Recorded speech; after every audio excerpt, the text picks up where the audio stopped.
21 meeting of the Austin City Planning Commission. Since we have a number of commissioners that are attending virtually, we have to start with a roll call. So when I say your name, please respond. Commissioner Klenner? How come I can't hear him? Let me see it. I'm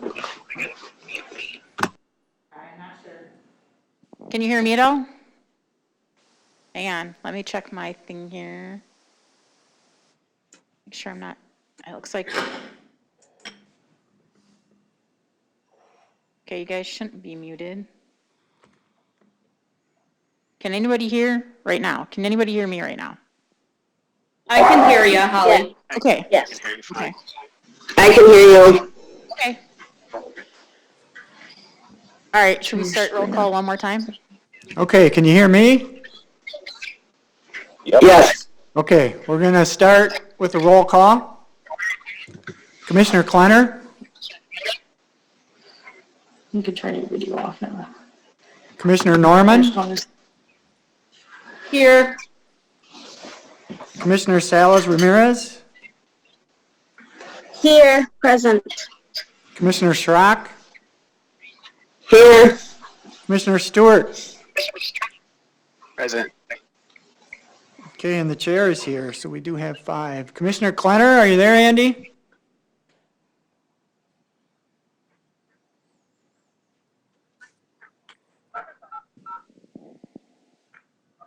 Technical difficulties?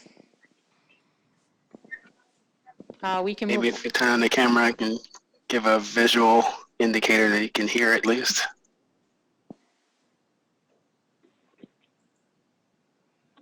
Hey, this is Andy. I'm on now. Gotcha. All right. I had to call in, so. So we have a quorum. We'll get started. We have 2 items, 2 open public hearings on the agenda for tonight. Before we get to those, you all should have received your packets from Ms. Heine. They included the minutes from our last meeting from June 15th. I hope everyone's had a chance to review those. Do any of the commissioners have any additions, changes, or corrections, or anything else for those minutes?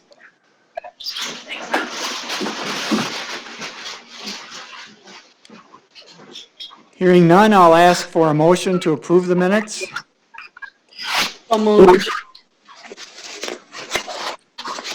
Okay, who was the motion from? Was that Commissioner Norman? Yes. And a second? Second. Is that Rita? Okay, so I have a motion. Yes. I have a motion from Commissioner Norman and a second from Commissioner Schrock to approve the minutes from the June 15th meeting. Any further discussion? If not, we'll take a roll call vote. Commissioner Klenner? Aye. Commissioner Norman? Aye. Commissioner Salas Ramirez? Aye. Commissioner Schrock? Aye. Commissioner Stewart? Aye. And the chair also votes aye, so the motion carries unanimously. First item on the agenda is a petition for a variance for a solar installation. So Holly?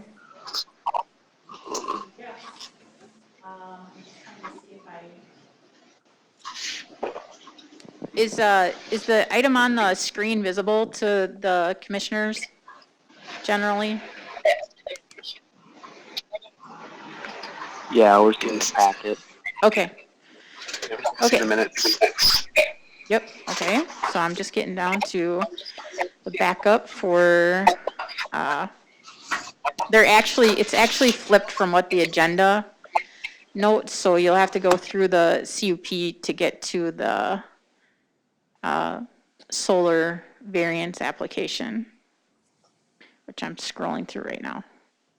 Okay, we have an application from William Starman at 627th Avenue Northeast in Austin for a, the petitioner wishes to add approximately a 495 square foot solar installation consisting of 1 solar array measuring 11 foot by 45 feet. This area is zoned R1 single family residential. The property is surrounded by other residential, also zoned R1 single family. The primary ordinances that are referenced in this particular matter are our solar ordinance, which from a zoning perspective deals with coverage by requiring that it meet the coverage or the restrictions under an R1 district. So the square footage limitation would apply to the solar energy, the ground-mounted solar energy system as an accessory use. The ground-mounted solar does not count towards the maximum number of accessory structures, which are normally limited to 2. I'll just flip over here for a second. Well, actually, no, I'll just I'll continue with this. So the issue here is that the petitioner is exceeding the square footage allowed in this particular district. So I'm just gonna quick pull up the aerial of this particular property.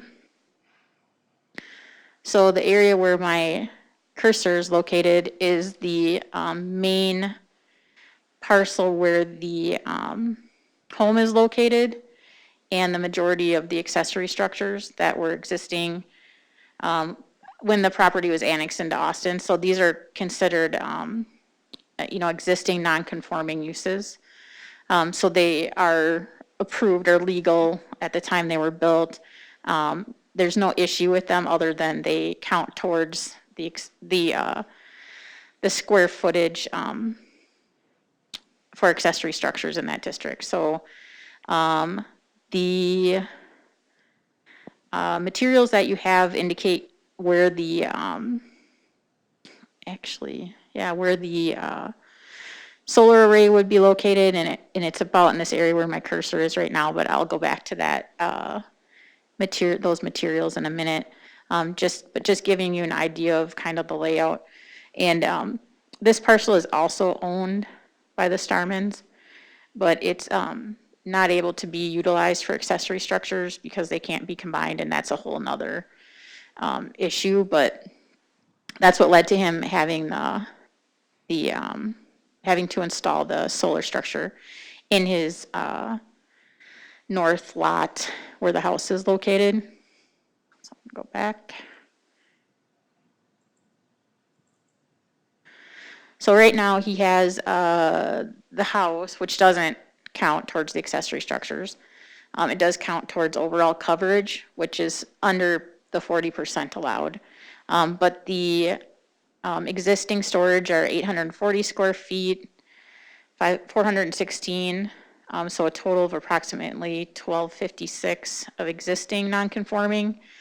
The maximum allowed is 1,000 for a property under an acre, and I think if you combine both of those properties, it's about an acre, but it's about, I think the north lot is just over a half acre. But the proposed accessory structure would be 495 square feet. So the total accessory structures, if granted, would be 1,751 square feet. And the variance request again is 495, would be in addition to the nonconformity. So this is a variance request, and the criteria that you need to consider is also listed. You should consider that the variance is in harmony with the general purposes and intent of the zoning code. So is it generally allowed in that kind of a district, the use that's proposed? The variance is consistent with the comprehensive plan. The applicant has established that there are practical difficulties in complying with the provision and that the property owner proposes to use the property in a reasonable manner not permitted by the provision. The plight of the landowner is due to, so basically the plight of the landowner is due to circumstances unique to the property, not created by the landowner. The variance will not permit any use that is not allowed in the zoning district where the affected land is located. And the variance will not alter the essential character of the surrounding area. And then we just noted that the solar installations, again, are not counted towards accessory structure maximum.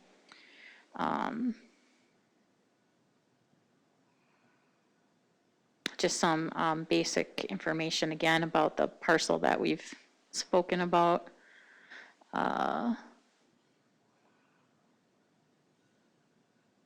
This is a solar installation, so the petitioner is hoping to create more energy with that project than he actually needs, and will be able to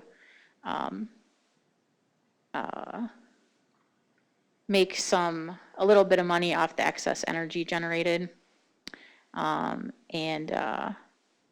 Just a note that under the state statute for variances, economic considerations alone shall not constitute an undue hardship if a reasonable use of the property exists under the terms of the ordinance. This is a recommendation to council. The planning commission may recommend approval with conditions, or denial of the variance.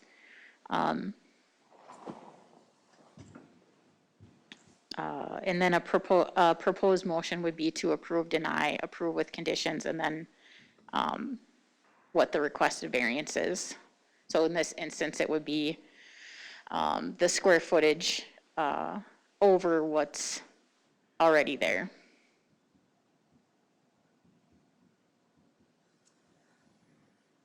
And then these are some of the attached. Oh, I should note, so all of the neighbors were notified. So this is the list of the neighbors who were sent notices. And we did not receive any response from any of the neighbors. Okay, this is the application that was a little messed up there. So this is a drawing from the petitioner showing the setbacks from the property lines. And then this is from the contractor who would be doing the project. Just kind of showing some additional information.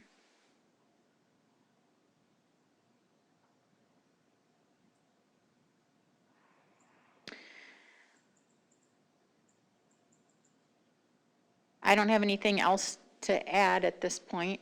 Okay.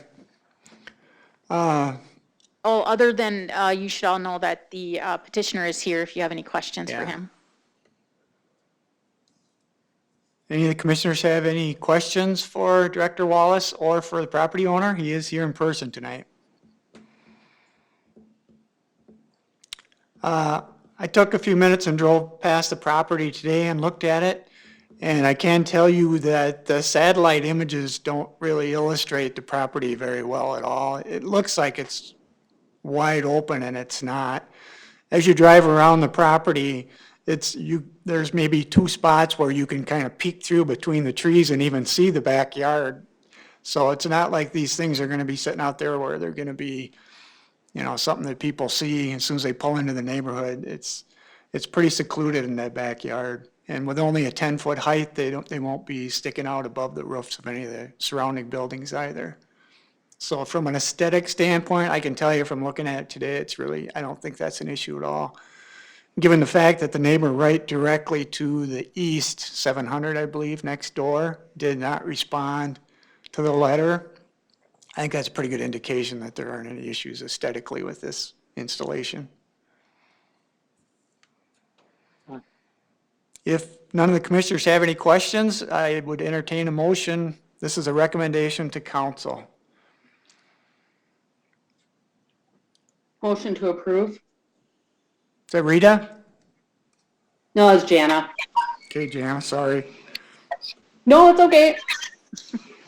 Okay, I have a motion from Commissioner Norman to recommend the city council to approve the request. Do I have a second? Can you make it a little more specific that they would, to approve a variance for the solar installation, as, with the dimensions, presented? Maybe Sure. that would work. Sure. Okay, I have a motion from Commissioner Norman to approve, Or make a to recommendation, sorry. make a recommendation to council to approve the request for the variance, for the 495 square foot variance for the solar installation as presented. Do I have a second? I second Commissioner Schrock.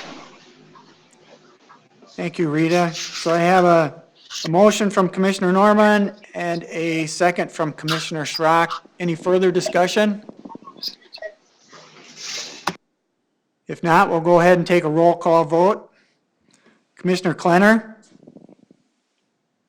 Aye. Commissioner Norman? Aye. Commissioner Salas Ramirez? Aye. Commissioner Schrock? Aye. Commissioner Stewart? Aye.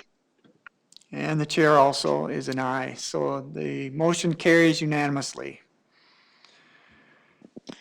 So next up on the agenda, we have a second open public hearing to consider a petition from the city of Austin for a conditional use permit to flood-proof the band shell structure.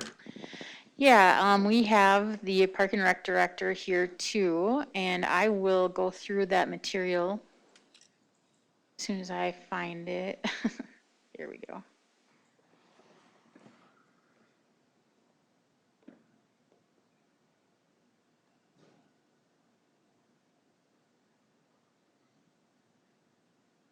All right, so the city of Austin, as you know, has a few bodies of water that have associated floodplain with them. In order to be part of the National Flood Insurance Program, we have an ordinance that dictates, controls development within that floodplain area. And that includes adding fill. And the band shell is located along 9th Place Southwest and 1st Street Southwest in Austin. If any of you are unfamiliar, we have some pictures here. So the area where the little cross is here is the area where the band shell is located, and there's a little dot here on the band shell that's a little small. And then this shows, actually, here's the site, and this blue line here is the floodway, and that is an area where we really don't allow any construction, but the green line here is what we call the flood fringe, but both together can constitute the floodplain. So the band shell is wholly within the floodplain, so no question there. Let's see. The area is used as a park, and the city is considering making some improvements to the band shell. And also under our ordinance, we are subject to something called substantial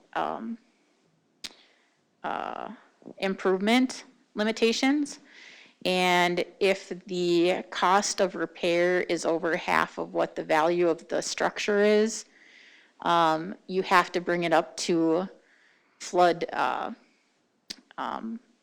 like as if you were building a new building in the floodplain, so it has to be flood proofed, or above the base flood elevations, or up to the regulatory flood elevation. So in this instance, it's not going to be moved, so we would look at the existing structure and how that might be brought into compliance, and that would be adding fill to the base of the band shell. And I can maybe let Mr. Nelson talk a little bit about what that process would be? Go ahead. I certainly will. Thank you, Holly. Good evening, Commissioners. We had a budgeted amount for doing some improvements to the band shell because the stucco exterior was needing some repairs in terms of paint, in terms of some places where it was cracking loose. So that was budgeted. And then I heard there were concerns with the basement. So we had a structural engineer come in, and I had steered the dollars to go toward the basement out of that concern, thinking that you build from the bottom up. So we had the structural engineer come back in March, and he looked over the facility, crawled through the entire basement area, and actually had glowing remarks regarding the foundation and the superstructure which holds up the band shell. Then we walked inside of it and we discovered some leaks where snow and ice were dripping down along where the shell meets the flat roof, and found that we were going to need to do some repairs to that because stucco was failing above that flat roof. It's cracking in several places, in fact. So we had somebody else come in, a couple of construction guys a few weeks later, and look at the facility. And he indicated that our repairs to the stucco could exceed the numbers that Holly was talking about in terms of half of the value of the structure. The structure, I believe the appraised value is at $175,000. So if we look at, gosh, we're going to put $80,000 to $90,000 into it just to fix the outside, I guess now we have to get it flood proof. So now we're back to that stage, and we have a bid for looking at that. The board did authorize me to proceed with this back on August 4th as far as the flood proofing of the facility. So rather than P-rock, I understand that sand is also permissible fill, and that's what our proposed contractor has quoted us as putting in 533 yards of sand fill in that basement, which would bring it up to the level of the ground, and installation of 13 two-way vents, which would allow pass-through of water in and out to make that flood-proofed. It wouldn't be as the Vets Pavilion is. It would not be filled in with a basement cap on of concrete because the basement wouldn't be needed to be stood upon. There is a basement, a cement structure above that out on the stage, and there is the wood floor of the area in behind. The intention is not to make it as new, it's to make it sustainable for the upcoming decades, to be able to use that structure and to make it safe to go inside and turn on the electricity for events that would use that structure. So as far as dollar amounts that would involve, we have no idea what it would take to completely overhaul it or of that nature, but there is some intent to put some dollars into it to make it safe and sustainable for this foreseeable future. I'm open to questions regarding what people might have. Yeah, I would just add that if the conditional use permit was granted, the structure would, and the construction did happen, the fill was added, and the structure would become conforming by flood proofing to the regulatory flood protection elevation.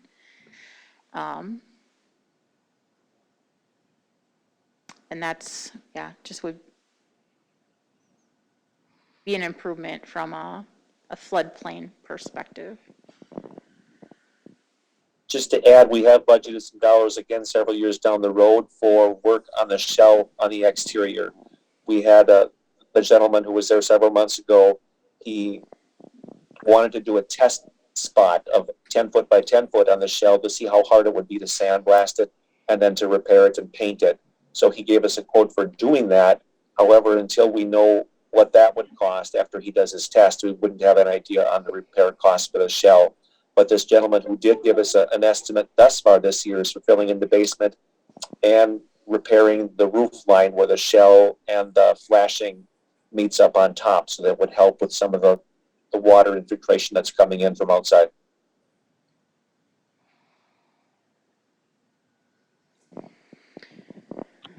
Yeah, and I don't have. This is Commissioner Klenner. Go ahead.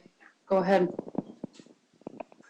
Just as far as the fill is concerned, would there be any plans to offset in removing fill from another area to offset what's being added into the floodplain? It's not required, but if that was one of the conditions that you felt was, should be maybe investigated or should be required, that's certainly an option. I've heard of things like that where if you're along a lake shore and you've got a back lot that's wet and you fill it in, you have to account for that and make restoration to allow for the same type of wetland. But I don't believe that a basement would be a wetland, but Holly would be our resident expert on that.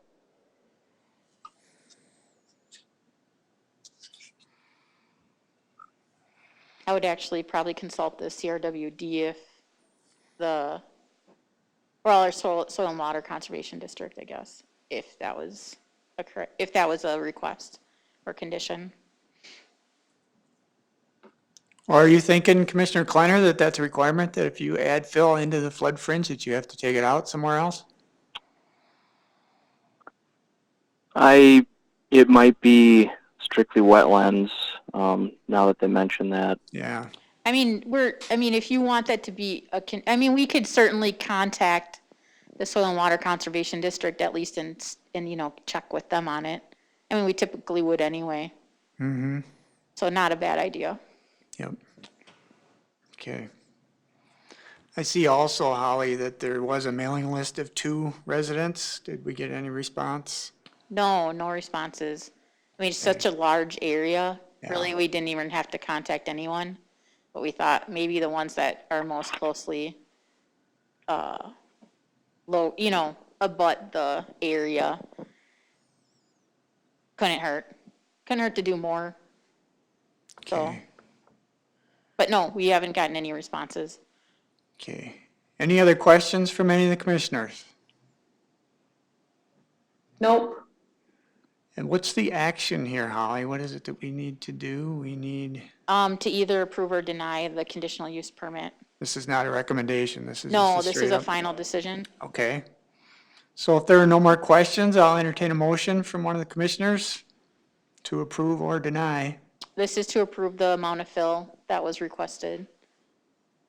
Okay, So it was a certain number of cubic feet. Let me look back. 533.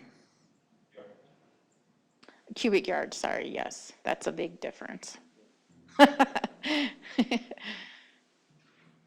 About 53 dump trucks full of Yes, sand I was going gonna to the say, a basement. few dump trucks difference. That's a lot. Yeah. It is. It is a lot. All right, there you go. Approximately 533 cubic yards of material for flood. Right, if it's that same depth throughout the existing basement. That was a calculation based upon the depth in that area when we went down to basement.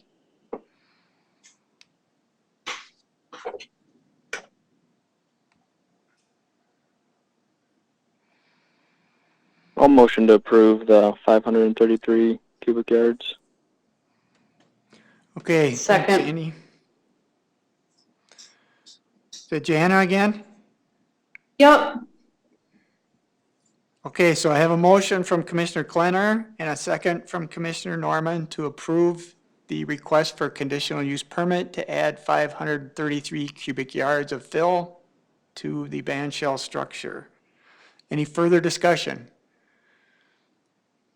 Hearing none, we'll take a roll call vote. Commissioner Kleiner, Aye. Commissioner Norman, Aye. Commissioner Salas Ramirez, Aye. Commissioner Schrock, Aye. Commissioner Stewart, Aye. and the chair also votes aye, so the motion carries unanimously. Thank you, Commissioners and Holly. Thank you. Thank you. Okay, I have nothing else on the agenda. Do any of the commissioners have anything else for discussion? Or Holly, do you have anything else for us? I do not. In that case, I will entertain a motion to adjourn. I second that motion.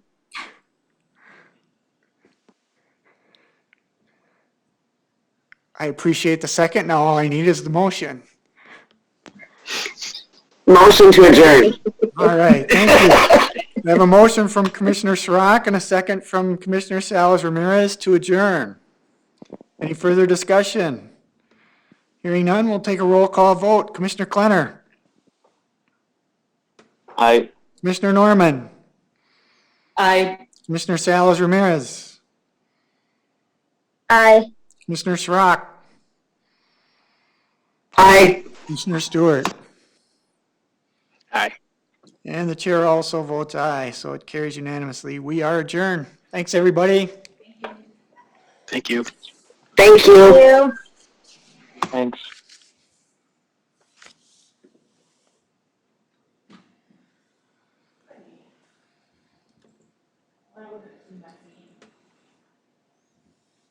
Yeah, it's a little weird because there's really no criteria for that. It's just, I think they just want like a public review. Yeah, I know exactly what he's talking about. Require any Yeah.